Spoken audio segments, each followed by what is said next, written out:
Ketika Samiri mengembara ke seluruh dunia, dia sampai ke segitiga Bermuda, sebuah area lepas pantai Samudra Atlantika yang menghubungkan 3 titik. Florida, ada Miami di sana, ada Puerto Rico, dan ada Bermuda. Segitiga ini adalah tempat di mana Ajazil membangun istananya dari kristal cahaya. Itulah kenapa siapapun yang lewat kena hilang. Sebetulnya tidak hilang, ada, cuma tertutup dengan kristal cahaya. Begitulah cara David Copperfield menghilangkan patung Liberty. Begitu pula cara David Blank menghilang. Dia tidak menghilang, tapi dia bersinergi, bersenyawa dengan jin, sehingga kristal cahaya menutup pandangan kita, sehingga dia tidak terlihat, nyaris tidak terlihat. Dan itu pula yang terjadi ketika Nabi Muhammad SAW menghilang di Madinah 8 jam, tiba-tiba muncul lagi di tengah-tengah sahabat, karena bersentuhan memasuki alam jin. Ketika kita masuk ke dimensi jin berada, maka kita tidak akan terlihat saat itu. Dan di sana berdiri singgasana iblis yang terbuat dari kristal cahaya.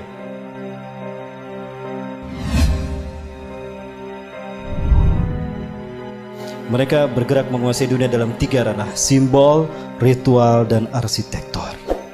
3 ranah ini mereka sentuh. Kata kunci kita, api dan matahari. Ya, tadi dikatakan, karena engkau telah menghukum aku tersesat, aku akan sesatkan manusia dari jalanmu yang lurus, dari siratal mustaqim. Artinya akan ada sosok lain yang disembah selain kau. Itu adalah dewa matahari, dan dia berhasil. Di zaman Nabi Ibrahim, dia menjadikan Raja Namrud sebagai dewa matahari. Betul? Lihat Nabi Ibrahim. Oh, ini bintang Tuhanku. Begitu menghilang, oh bukan. Oh, ini bulan besar. Ini Tuhanku, oh bulan. Bukan. Berarti bulan bukan Tuhan. Oh, ini matahari lebih besar, tapi matahari pun tenggelam. Oh, berarti bukan Tuhan. Itu apa maksudnya? Nabi Ibrahim untuk menunjukkan kalau bulan, bintang, dan matahari bukan Tuhan. Itu hanya benda langit, tanda kekuasaan Allah. Allah lah Tuhan kita. Artinya konsep penyembahan kepada Tuhan sebagai dewa matahari sudah ada sejak zaman Nabi Ibrahim. Berhasil Ajazil. Persia, Iran, ya, kaum Zoroaster menyembah dewa matahari. Raja yang mereka sembah adalah dewa matahari, Ahura Mazda. Penyebar pemuka agama Zoroaster disebut Magi. Cara mereka mendakwahkan Zoroaster, Magi ini dengan cara sihir, magic. Ke dalam bahasa Arab menggunakan sin, jadi majusi. Maka ketika mereka merayakan hari besar mereka, mereka selalu menyalakan mercon. Maka ketika umat Islam merayakan pergantian tahun baru Masehi, saat itu mereka disesatkan 3 agama. Ingat, tahun Masehi dibuat oleh seorang biarawan Katolik, Dionysius Exiguus. Dia adalah biarawan Katolik yang ditugaskan oleh Vatikan untuk membuat penanggalan Masehi yang titik tolaknya Natal. Maka dibuatkanlah penanggalan tahun Masehi yang diberi nama kemudian Anno Domini. Tahu apa arti Anno Domini? Tahun Anno Domini artinya tahun Tuhan kita. Kita Romawi. Siapa Tuhan Romawi? Yesus Kristus. Berarti tahun Anno Domini adalah tahun Yesus Kristus. Lalu dirayakan pergantian tahunnya oleh umat Islam. Apakah umat Islam tidak murtad? Satu, ketika umat Islam euforia merayakan pergantian tahun Masehi, saat itu mereka itiba kepada kaum Nasrani. Lalu mereka merayakan dengan meniup trompet. Lihat Yahudi. Mereka merayakan hari besar mereka dengan meniup trompet. Betul? Saat itu pun Yahudi diikuti oleh kaum muslimin. Dan kemudian mereka merayakan Mercon. Maka di saat itulah mereka lengkap sekali, disesatkan 3 agama. Yahudi tiup trompet, Nasrani menyambut tahun baru, Majusi merayakan, menyalakan Mercon. Ada yang ikutan? Syahadat lagi. Nah, baik, saya perjelas. Yunani, negara penyembah dewa matahari. Dan dewa matahari mereka namakan Helios. Bahkan mereka membuat Heliopolis, kota dewa matahari. Yunani, ketika mereka merayakan hari besar mereka menyembah dewa Helios, mereka melakukannya dengan pawai obor keliling negeri. Pawai obor keliling negeri. Dan puncaknya di Bukit Olympus, di sebuah lampangan besar, mereka menyalakan obor raksasa. Dinyalakanlah obor besar tadi. Obor besar, selama obor besar itu menyala di Bukit Olympus, kaum paganis Yunani mereka merayakan penyembahan dewa Helios dengan melakukan berbagai macam atraksi. Ritual ini sampai hari ini dipertahankan dan itu bernama Olimpiade. Sekali lagi, Zionis Yahudi menyesatkan kita dalam 3 ranah: simbol, ritual, dan arsitektur. Sudah terwujud? tingkat dunia Olimpiade, tingkat benua ASEAN Games, tingkat nasional PON, tingkat daerah Porda. Pilar Makulah. Dewa di Itali, Roma, Dewa Mitra. Lihat, ini Dewa Mitra, sama dengan Liberty. Ada matahari di kepalanya. Patung Liberty pegang apa? Obor kan. Berubah tidak? Tidak. Inilah yang dikatakan iblis. Fabima akhwatani ila aqudan lahum siratal mustaqim. Karena engkau telah menghukum aku tersesat, aku akan halangi mereka dari tauhid. Artinya, akan ada sosok lain yang disembah selain engkau. Siapa? Dewa Matahari. Siapa Dewa Matahari? Matahari adalah unsurnya api kan? Dan siapa yang Allah ciptakan dari api? Jadi siapa Dewa Matahari itu? Ajajil. Tapi dia tidak terlihat. Maka dia butuh sosok manusia yang menjadi kembaran dia seutuhnya. Samiri. Jadilah dia Dwi Tunggal. Siapapun yang mengangkat tangannya seperti, berarti dia komitmen kepada iblis dan Dajjal. Baik, di Amerika Latin, Amerika Selatan ada 3 suku bangsa menyembah Dewa Matahari. Suku Aztec di Meksiko menyembah Viracocha. Suku Inca menyembah Dewa Inti di Brazil. Suku Maya menyembah Dewa Kukulcan di Amerika Latin. Ya.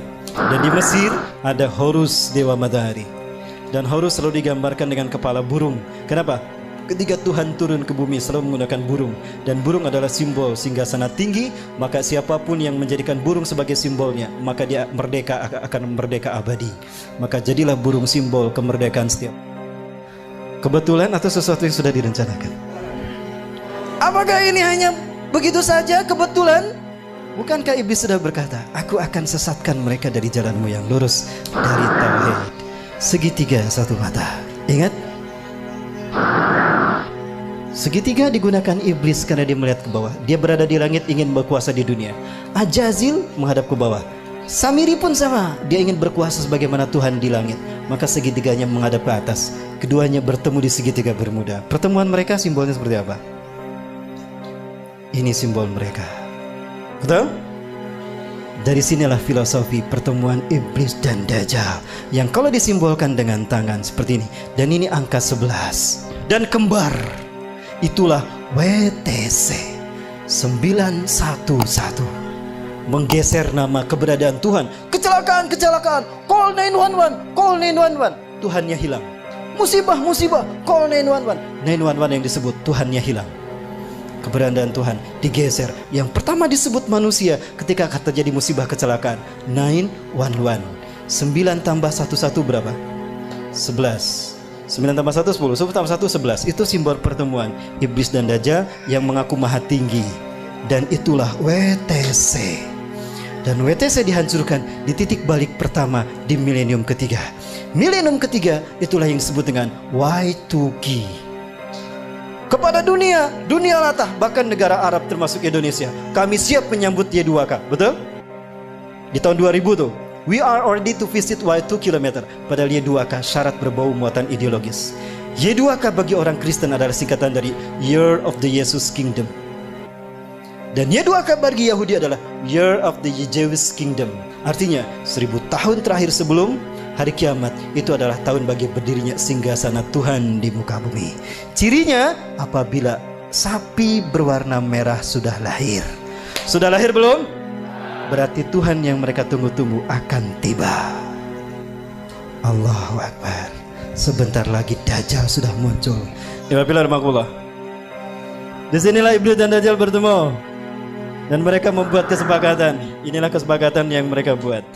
1. Kita hancurkan Islam dan kaum muslimin, karena hanya Islam yang menghalangi kita. Maka apapun caranya, Islam dan umat Islam harus dimusnahkan. Yang kedua, kita berjuang kepada manusia untuk menunjukkan kalau Tuhan telah salah pilih. Tuhan telah berbuat salah. Begitu kan? Ini filosofi siapa kalau bukan filosofi Ajazil? Ya, maka dendamnya kepada umat Islam. Sekarang mereka bersatu dendam sama umat Islam. Ketika Samiri mengembara ke seluruh dunia, dia sampai ke segitiga Bermuda, sebuah area lepas pantai Samudra Atlantika yang menghubungkan 3 titik. Florida, ada Miami di sana, ada Puerto Rico, dan ada Bermuda. Segitiga ini adalah tempat di mana Ajazil membangun istananya dari kristal cahaya. Itulah kenapa Siapapun yang lewat kena hilang. Sebetulnya tidak hilang, ada, cuma tertutup dengan kristal cahaya. Begitulah cara David Copperfield menghilangkan patung Liberty. Begitu pula cara David Blank menghilang. Dia tidak menghilang, tapi dia bersinergi, bersenyawa dengan jin, sehingga kristal cahaya menutup pandangan kita, sehingga dia tidak terlihat, nyaris tidak terlihat. Dan itu pula yang terjadi ketika Nabi Muhammad SAW menghilang di Madinah 8 jam, tiba-tiba muncul lagi di tengah-tengah sahabat, karena bersentuhan memasuki alam jin. Ketika kita masuk ke dimensi jin berada, maka kita tidak akan terlihat saat itu. Dan di sana berdiri singgasana iblis yang terbuat dari kristal cahaya. Nah, di pertemuan itu Ajajil sangat gembira ketika Samiri datang. Come here Sam, come here Sam. Samiri, Ajajil selalu memanggil seseorang dengan satu suku kata pertama. Come here Sam, come here Sam. Kemari Sam, kemari Sam. Apa kata Ajazil? Di hadapan pengikutnya Ajazil berkata, hari ini adalah hari yang aku tunggu-tunggu sejak Allah menurunkan aku dari surga ke dunia, di mana aku dipertemukan dengan saudara kembarku. Panggillah dia oleh kalian sebagai Paman Sam. Nyambung tidak? Nyambung dengan Amerika. Inilah jawaban kenapa Amerika menjadi negara superpower. Kenapa dia intervensi urusan negara orang lain. Dan kenapa dunia seolah takut tidak mau menghukum Amerika dan Israel? Karena Amerika adalah negara bentukan Dajjal. Saya yakin demi Allah.